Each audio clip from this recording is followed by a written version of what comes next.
Bonjour et bienvenue dans le bocage vendéen, à quelques kilomètres du Puy du Fou, à la brasserie Mélusine située à Chambretot. Créée en 2001, cette entreprise fabrique des bières artisanales et 100% naturelles. Associée au nom de la légendaire fée veillant sur les eaux de source, cette brasserie a su se faire un nom et développer sa gamme. Attachée à l'authenticité de ses produits, la fabrication y est donc 100% naturelle. Ses 20 salariés proposent aujourd'hui une gamme de plus de 15 recettes brassées et élaborées sur place, de la Love and Flowers aux pétales de rose à la barbe bleue aromatisée à l'anis, en passant par une gamme complète de bières bio. Je retrouve tout de suite Laurent Boiteau, son gérant. Laurent Boiteau, bonjour. Bonjour. Merci de nous accueillir ici dans votre entreprise, la brasserie Mélusine, dont vous êtes le gérant. Alors, depuis combien de temps est-ce que vous êtes ici, à la brasserie ? Alors moi, je suis arrivé en 2009, donc ça fait 12 ans maintenant. D'accord. Une brasserie familiale, je crois ? Une brasserie familiale que mon papa m'a transmis, qu'il avait lui-même repris en 2005. Ok. Et nous, on est issus d'un milieu grossiste, distribution de boissons. Et moi, je suis arrivé ici après 15 années dans l'édition informatique. D'accord. Alors que je ne voulais pas travailler dans l'affaire familiale. Voilà. Ok, donc on arrive ici avec une compétence informatique et on a tout à découvrir et l'envie de faire développer la marque. C'est exactement ça, même s'il y avait un vernis culturel quand même. Oui. Parce que quand on a vécu à côté d'un distributeur de boissons, évidemment, il ressort des choses. Ça vous a servi forcément. Forcément.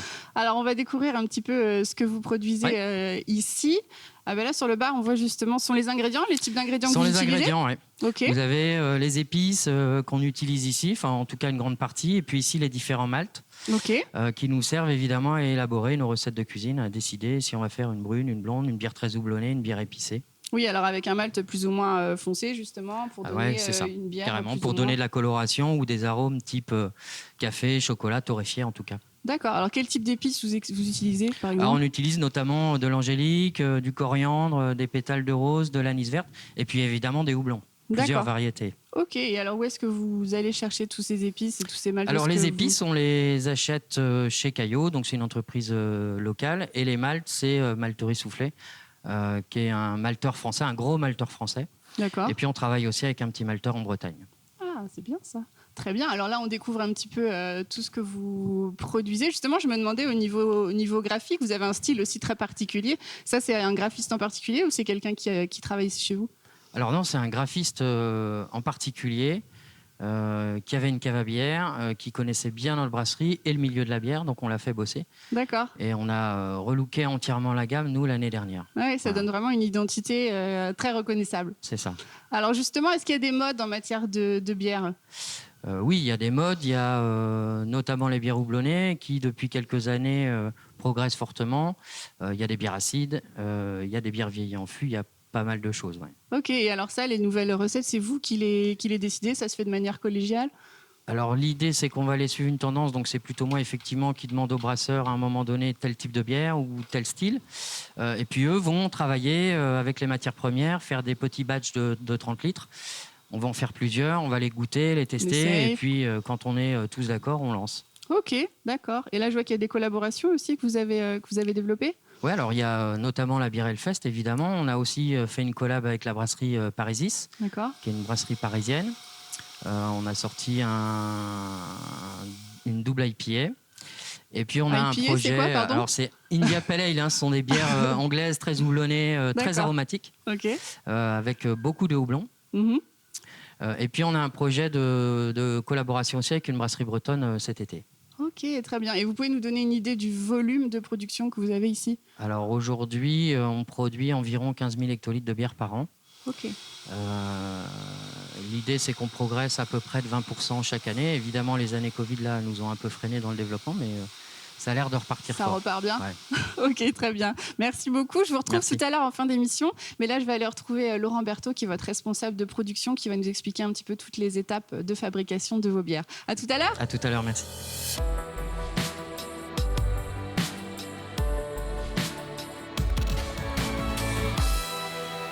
Laurent Berthaud, bonjour.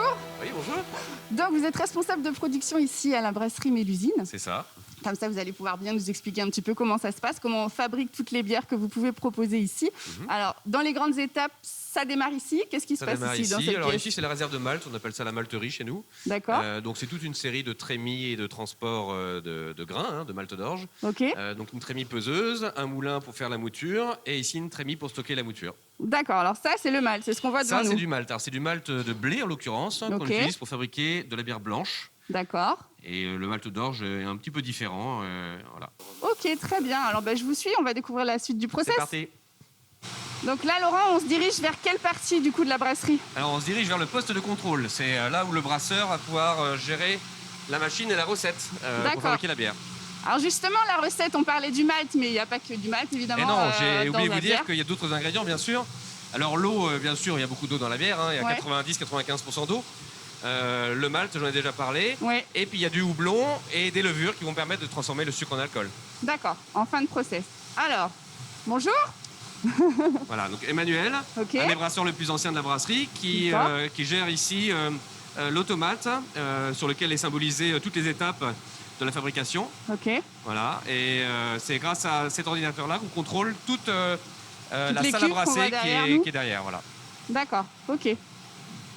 Et ça, c'est une personne Emmanuel, c'est une personne qui a été formée chez vous, du coup, depuis qu'il est là? Alors, Ou tous il y les a brasseurs- des études pour Alors, devenir brasseur? Les études sont en train d'être créées en France, c'est un peu disparu parce que le métier de la brasserie était un peu en train de disparaître. C'était très concentré sur les grandes brasseries industrielles. Oui, mais là, ça revient vraiment. Et donc là, les brasseurs qu'on a chez nous, on les a tous formés en interne. Mais à partir là, des années qui viennent, probablement qu'on va rencontrer de plus en plus de profils de brasseurs professionnels. Ouais. Oui, ça a vraiment le vent en poupe maintenant. La bière revient vraiment à la mode oui, et il y en a de et- plus en et- plus.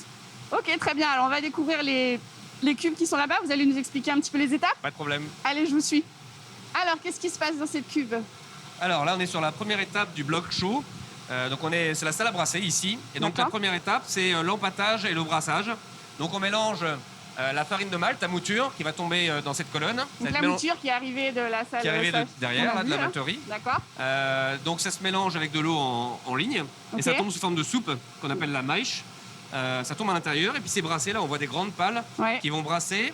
Et c'est de là que vient le terme brassage, brasserie. Oui, Tout vient de là. Tout vient de cette D'accord. cuve. ça Hein. marche. Ok. Donc là, l'objectif est de transformer l'amidon qui est contenu dans le malt d'orge en sucre. D'accord. Ok. Voilà. Donc là, on obtient la maïche. C'est ça? Et on arrive ici. Alors après, on passe à la cuve de filtration. Donc là, on va récupérer le mou, le jus sucré en fait, qu'on a Issu du brassage. qui est issu du brassage, et on va piéger les particules solides, donc l'enveloppe du grain, au-dessus d'un filtre. Voilà. D'accord. Et donc ce mou sucré, on le renvoie dans la cuve d'ébullition, qui est ici. Donc là, on va faire bouillir le mou pendant 1 heure à peu près. On va y rajouter les épices. Alors l'épice obligatoire pour fabriquer de la bière, c'est le houblon. D'accord. Donc on met du houblon en début d'ébullition qui va donner beaucoup d'amertume.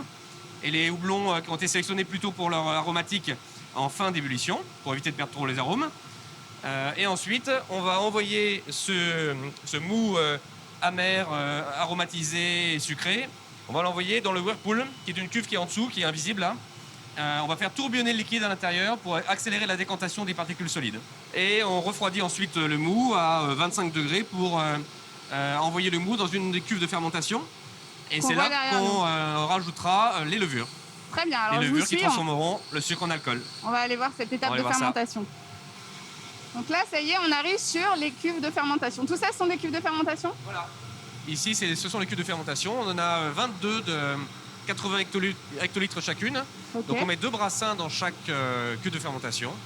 Et c'est dans ces cuves-là qu'on va transformer le sucre issu du brassage en alcool. Oui. Donc c'est là que ça devient de la bière. D'accord.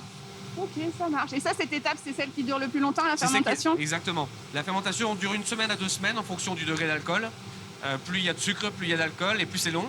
D'accord. Et puis après, il y a une phase de garde qui dure 1 à 2 semaines. Oui, parce que sur la gamme de produits que vous avez, les bières vont de combien de degrés à... ça s'étend comment? Alors ça commence à 4,2 en alcool pour Ouais. les bières blanches par exemple. Ouais.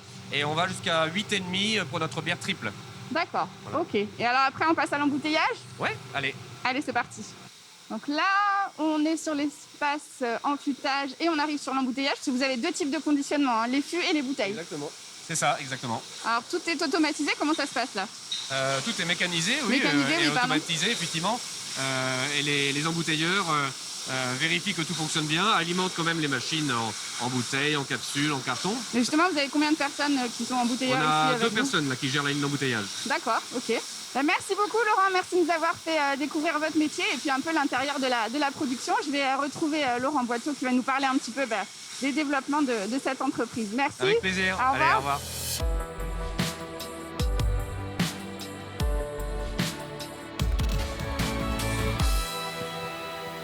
Ah ben voilà, nous avez servi un petit verre Laurent. Absolument. Alors on a compris maintenant comment se fabriquent ici les bières dans la brasserie Mélusine. Comment vous envisagez l'avenir, vous? Est-ce qu'il y a un déploiement vraiment géographique qui est prévu? Parce que Laurent nous disait que vous êtes diffusé surtout sur l'ouest de la France. Est-ce que c'est envisageable ça? Oui, c'est envisageable et c'est ce qu'on est en train de faire finalement.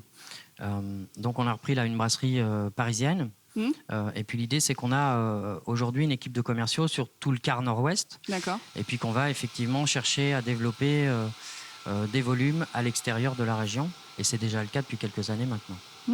Alors je crois que vous êtes vraiment attaché au fait d'avoir uniquement une production naturelle avec des produits sans additifs, une fabrication sans colorant. Ça, vous y tenez vraiment?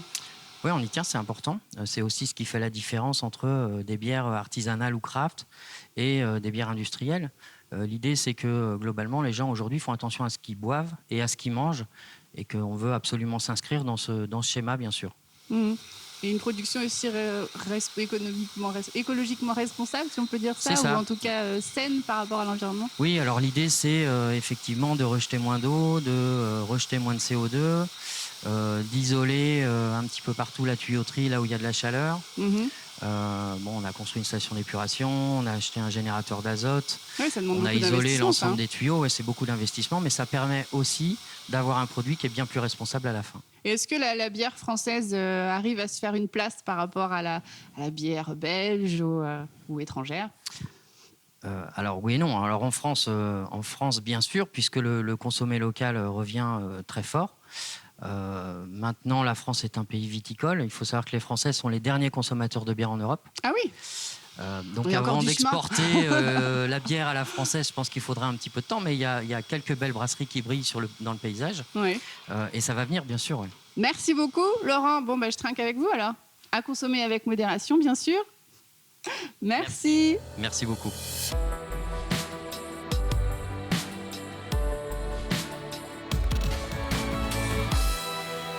En 20 ans d'existence, la brasserie Mélusine s'est transformée. En 2005, une orientation vers le marché de la restauration. Récemment, des investissements importants pour proposer une production écologiquement responsable, de belles collaborations et de nouveaux produits en permanence. Un pari gagnant pour cette production locale. Merci beaucoup et à la semaine prochaine pour un prochain Mageco.